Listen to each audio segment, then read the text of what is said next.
There is something about this team, isn't there? There's something.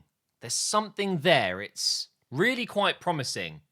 We're going to lose games. We're going to make mistakes. The players we have, the majority of them are young, inexperienced, but have a great future ahead of them. And today was really quite interesting. First of all, it was a fantastic result. We've beaten Leicester, who, let's be fair, they're not having the best season. They've had multiple bad injuries. Fofana's out, obviously, with his leg problem. Did he break it? I think he broke his leg, didn't he? He broke a bone in his leg. They've been missing Ndidi. He wasn't featuring today. They've not been great this season, but it's Leicester. This is a great team we're talking about, and we've just gone into their stadium for the second time in a row now and beaten them. And we made it look really quite comfortable in that first half. The second half was a different story. There's no doubt in my mind that Brendan Rodgers, who, by the way, fantastic manager. I love the guy. He's changed things up at halftime. He's changed the whole system, their formation. They went to a 4 at the back when they were playing 3 at the back. They brought on Harvey Barnes. They brought on Lookman.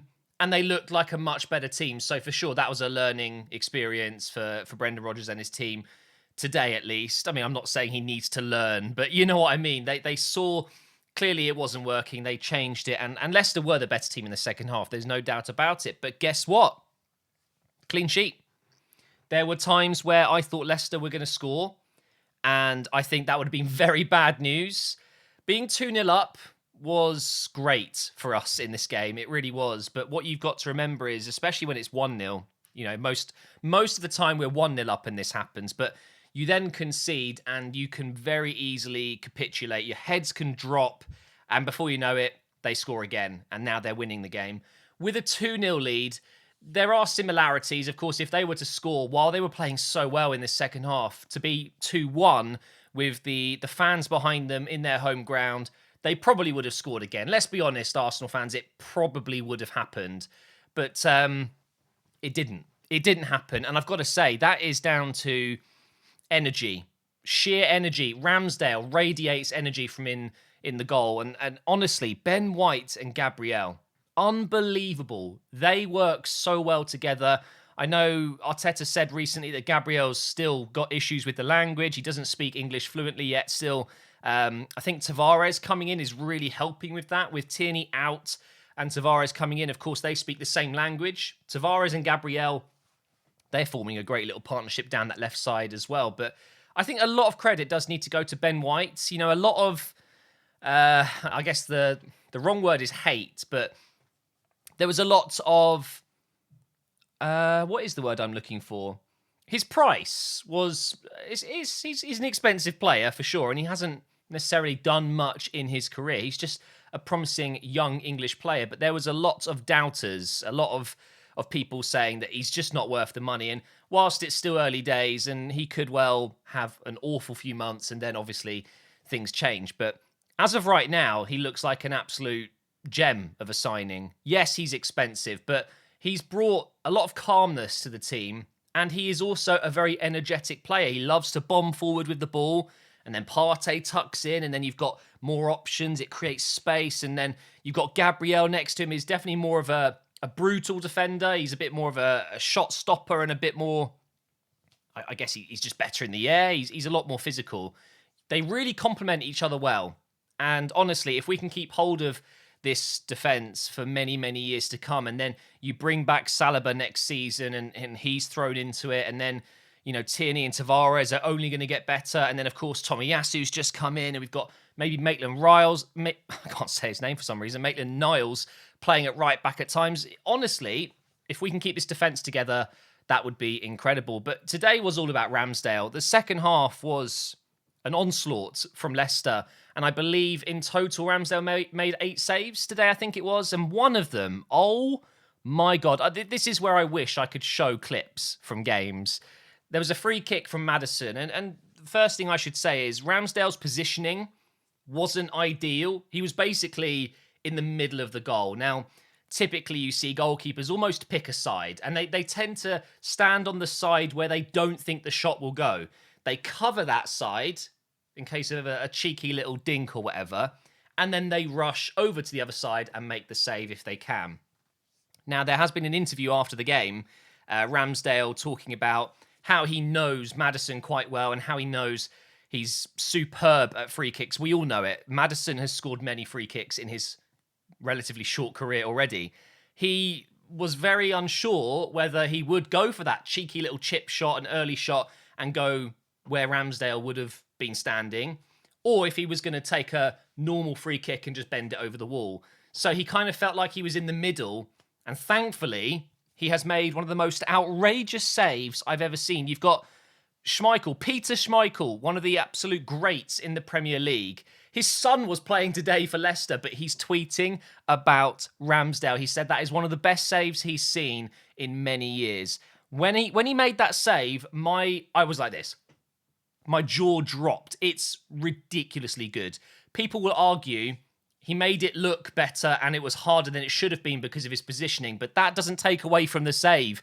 He still made the save. It was ridiculous, and rightly so. He gets man of the match. I think he should have won player of the month for Arsenal last month. I know it went to Tomiyasu, and that's understandable. He was great, but Ramsdale, for me, I think he is the best signing we've made.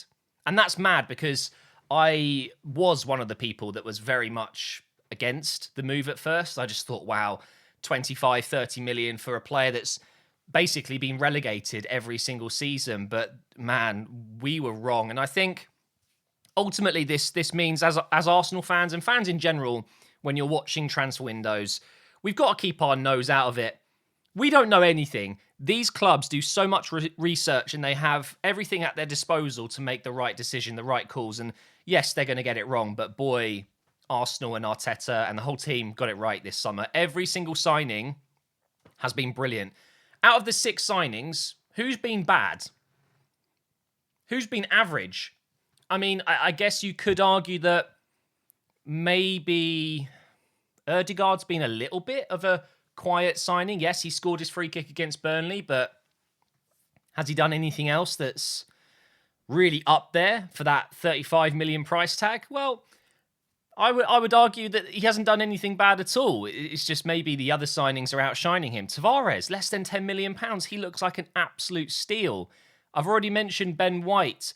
I thought Sambi Lokonga was much, much better today. I have noticed in the last few performances that he's just a very raw player and maybe isn't quite ready to be a first-team player, and that's not a problem at all. And again, less than £20 million.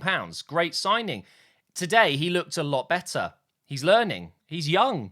He's a leader at such a young age, and he's going into a team full of other leaders. That's something we've genuinely got in our team now. And I'm so glad that Sambi's settling in a little bit more. Ramsdale and Tomiyasu, I mean, they've arguably been the best signings that we've made. So I think we owe it to Arteta. We owe him massive credit and the whole team behind those transfers because they've all been fantastic signings. Some better than others, but none of them at this moment, touch wood, have flopped. They've all been fantastic signings.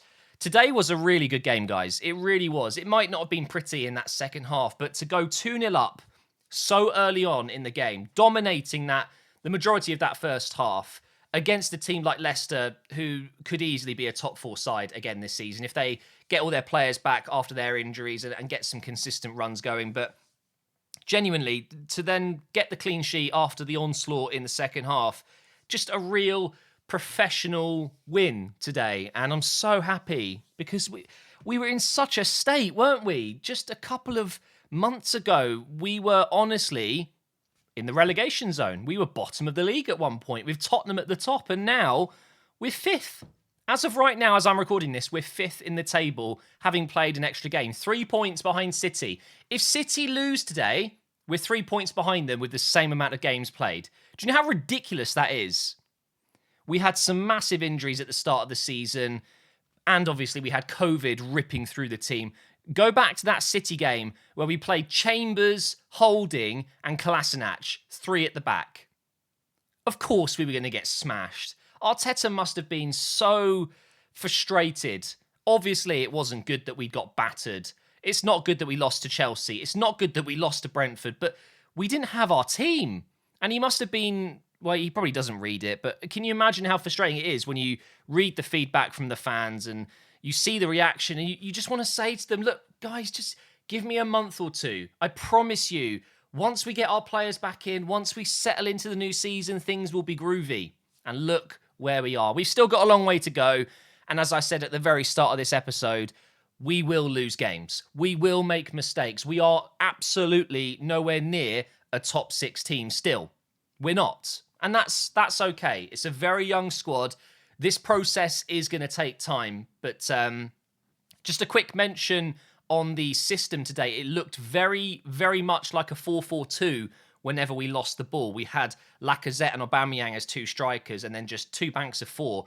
I really liked it. It worked really well, especially against this Leicester system in the first half. And then when we got the ball and pushed forward, Lacazette would drop into that number 10 role. Aubameyang would slot in up front on his own, and then Smith Rowe and Saka could drift around those wide areas. A 4-2-3-1 on attack. It was brilliant. That absolute masterclass in the first half, just containing Leicester. And you got to remember, you can't keep up 100% intensity the entire 90 minutes. It's impossible. That's where mistakes happen. So that's where game management steps in. And I had a few tweets, people saying, why are we 2-0 up and then stepping back and letting them play? It's game management.